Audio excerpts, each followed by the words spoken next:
Di sini dalam video ini saya ingin menanyakan bagaimana sih cara menangani terhadap sekarang kan lagi boomingnya COVID-19 kan. Saya sebagai agama Katolik ingin tahu sedikit gimana sih kalau orang agama Islam itu cara untuk untuk membatasi penyebaran COVID-19 itu kayak gimana? Kalau saya pribadi lah ya, dan kemungkinan banyak juga orang di luar sana kan, pastinya kan menjaga jarak gitu. Kayak sekarang itu dekatannya.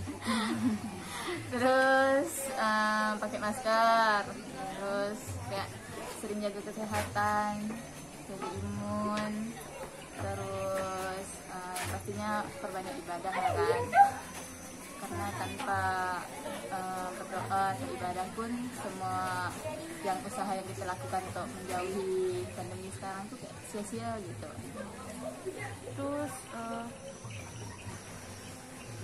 ada cara tersendiri nggak untuk memberikan informasi yang benar terhadap COVID-19 ini? Kalau untuk informasi yang pastinya sama kayak yang lain ya, kan kita kan sebagai agama pasti harus saling jujur. Terus gimana sih untuk agama kalian lah ya, terutama Islam, macam mana sih memberikan informasi yang benar terhadap COVID-19 ini? Contohnya itu kayak apa sih virus corona itu?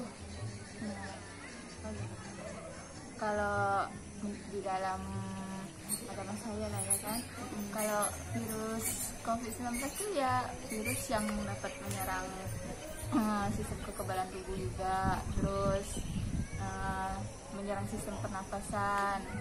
Nah, ini salah satu virus yang berbahaya karena dapat menyebabkan kematian, dan di samping itu yang sampai menyebabkan kematian itu kan pasti adanya penyakit bawaan, bukan hanya semata-mata virus COVID ini saja.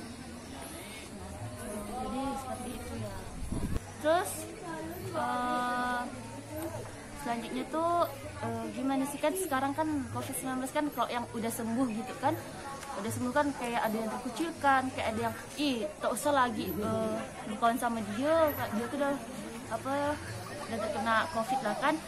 Gimana lah kok misal agama kita nih terhadap orang yang udah kena COVID-19 tuh, tanggapan kita kayak gimana lah? Kalau saya lah ya kan, seharusnya kita tuh jangan sampai mengucilkan dia. Seharusnya tuh kita memberi semangat ke dia, jangan sampai dia terkucilkan, karena kan ini bukan virus yang main-main kan. Dengan dia kena virus tersebut ditambah lagi kita kucilkan, jadi nanti imunitas dia makin drop gitu, makin nggak ada semangat hidup mungkin kan.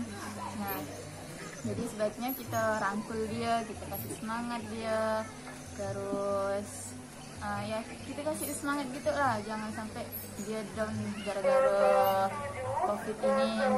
Terus kan dengan tadi kita kasih semangat kan dia makin bangkit gitu kan, semangatnya juga makin bangkit yang tadi yang kena virus ini. Terus ya karena adanya semangat dan dorongan kita tadi, dan dapat mempercepat persembuhan dia gitu kan. Berarti ada kesamaan juga dengan agama kami kan, kurang lebih seperti itu. Emang virus corona ini kayak menyerang dunia juga kan. Nah, terus mau nanya nih tentang yang kejujurannya gini, gimana kalau misalnya Anda sendiri terpapar virus corona itu, apakah Anda diam atau memberitahu kepada tim kesehatan atau gimana? Yang pastinya saya jujur karena di sini kan saya pasti menuju tim kesehatan untuk bagaimana kayak mengecek kesehatan juga gitu kan, apakah nanti kayak sistem imunitasnya saya gimana, terus apakah setelah 14 kan biasanya corona sampai 14 hari kan. Nah, iya. apakah setelah 14 hari itu saya Setelah- masih positif atau enggak gitu kan. Nah, terus selain ke tenaga kesehatan, saya pasti juga jujur ke orang-orang sekitar. Ya walaupun kayak ada imbasnya tadi kan, bisa jadi terkucilkan gitu. Bagi saya ya itu tidak masalah, karena itu hanya sebagian kecil orang yang mengucilkan gitu kan. Yang beranggapan kayak gitu ya. Yang terakhir nih ya, untuk Anda sendiri, misalkan Anda terpapar virus corona, terus cara mendisiplinkan diri sendiri itu kayak gimana? Contohnya yang dapat saya lakukan, itu pasti mengisolasikan diri. Kalau sudah terpapar kan pasti harus diam, gitu kan. Jangan sampai berkeliaran, jangan sampai menularkan ke orang-orang lain.